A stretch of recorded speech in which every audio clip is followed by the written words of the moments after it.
सबको जय यीशु ख्रिस्त में प्यारे भाई और बहनों, आज के इस 40वें समय में ईश्वर हमसे एक बहुत गहरा सवाल पूछ रहे हैं। सच्चाई का साथ देने में हम क्यों डरते हैं?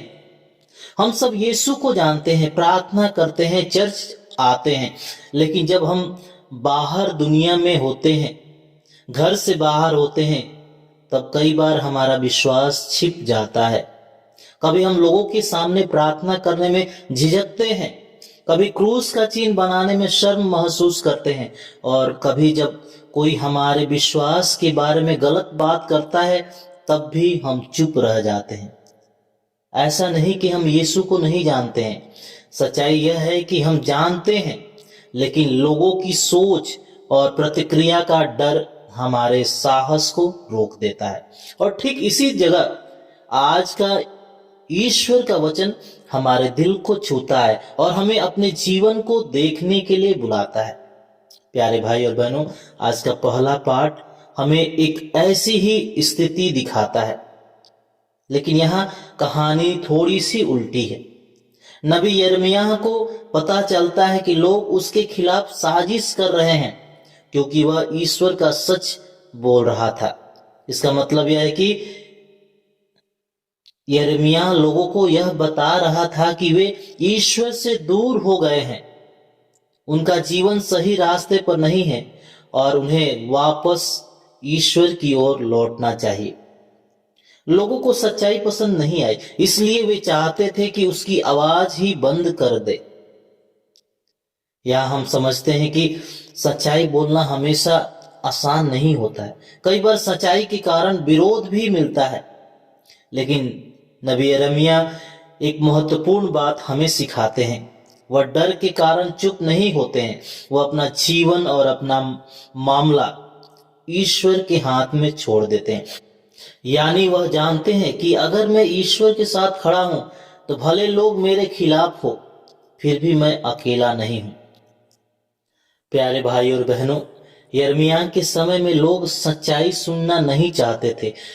यहीं से जब हम सुसमाचार की ओर आगे बढ़ते हैं तो हम देखते हैं कि यहाँ भी सच्चाई के सामने लोगों की प्रतिक्रिया दिखाई देती है। लोग यीशु के बारे में चर्चा कर रहे हैं। कुछ लोग समझ रहे हैं कि यह सचमुच ईश्वर का भेजा हुआ दूत है, नबी है, लेकिन फिर भी लोग एकमत होकर उनके साथ खड़े नहीं होते हैं। कुछ लोग डरते हैं, कुछ लोग उलझन में हैं और कई लोग चुप रहते हैं। यानी यिर्मयाह के समय में लोग सच्चाई को दबाना चाहते थे, और यहाँ हम देखते हैं कि लोग सच्चाई को पहचानते हुए भी उसके साथ खुलकर खड़े होने से डर रहे हैं। और यही बात आज हमारे जीवन में भी बहुत गहराई से जुड़ा हुआ है। अगर हम ईमानदारी से अपने जीवन को देखें तो हम पाएंगे कि कई बार हम भी उसी भीड़ की तरह व्यवहार करते हैं। हम जानते हैं कि यीशु हमारा जीवन का मालिक है, वही ईश्वर है, वही हमारा प्रभु है, लेकिन हम उसे हर जगह स्वीकार नहीं करते हैं।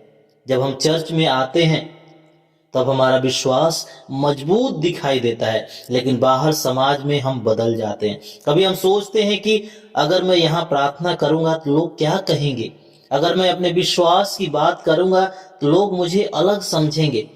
धीरे धीरे यह डर हमें चुप कर देता है।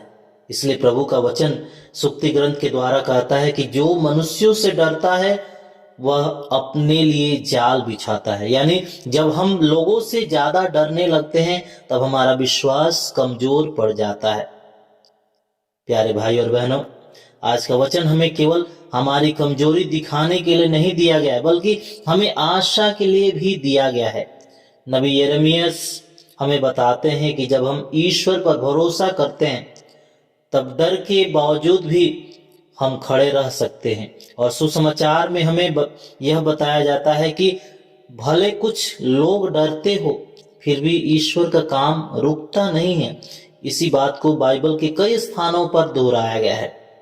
जैसा कि हम देखते हैं भजन संहिता अध्याय 27 पद संख्या 1 में, प्रभु मेरी ज्योति और मुक्ति है, तो मैं किससे डरूं। जब यह बात हमारे दिल में उतरती है तब धीरे धीरे हमारा डर कम होने लगता है और विश्वास मजबूत होने लगता है। और यही कारण है कि चालीसे का यह समय हमारे लिए बहुत महत्वपूर्ण है।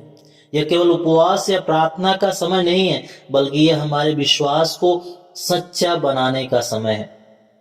यह वह समय है जब हमें खुद से पूछना चाहिए, क्या मेरा विश्वास केवल चर्च के अंदर है या मेरे पूरे जीवन में दिखाई देता है।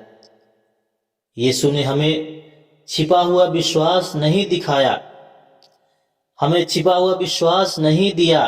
उसने कहा है तुम संसार की ज्योति हो, और संसार का ज्योति होने के नाते, और ज्योति का काम छिपना नहीं बल्कि चमकना होता है। इसका मतलब यह नहीं कि हम लोगों को दिखाने के लिए कुछ करें, बल्कि इसका मतलब यह है कि हमारा जीवन ऐसा हो कि लोग हमारे व्यवहार में मसीह को देख सके।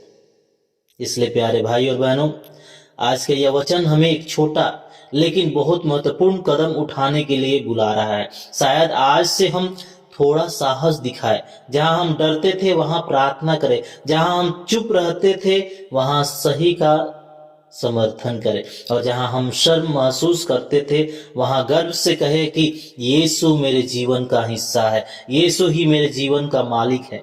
क्योंकि जब हम ऐसा करते हैं तब हम केवल शब्दों से नहीं बल्कि अपने जीवन से सुसमाचार की गवाही देते हैं। शायद आज प्रभु यीशु हमसे यही पूछ रहे हैं कि तुम मुझे जानते हो या नहीं। वो हमसे पूछ रहे हैं क्या तुम मुझे लोगों के सामने भी अपना प्रभु मानते हो। प्यारे भाई और बहनों, आइए इन सभी बातों को अपने मन में, हृदय में टटोले, और यदि हम प्रभु को सच्चे हृदय से नहीं स्वीकार करते हैं, उसे प्रभु नहीं मानते हैं, हम प्रभु से प्रार्थना करें। आइए हम एक क्षण मौन हो जाए और प्रभु से प्रार्थना करें कि ईश्वर हमारे दिल से डर को निकाल दे और हमें सच्चाई के साथ खड़े होने की शक्ति दे। क्योंकि जब हम सच्चाई के साथ खड़े होते हैं तब वास्तव में हम मसीह के साथ खड़े होते हैं, और वही जीवन की सच्ची शांति और आशा देता है। पिता, पुत्र और पवित्र आत्मा के नाम पर आमीन।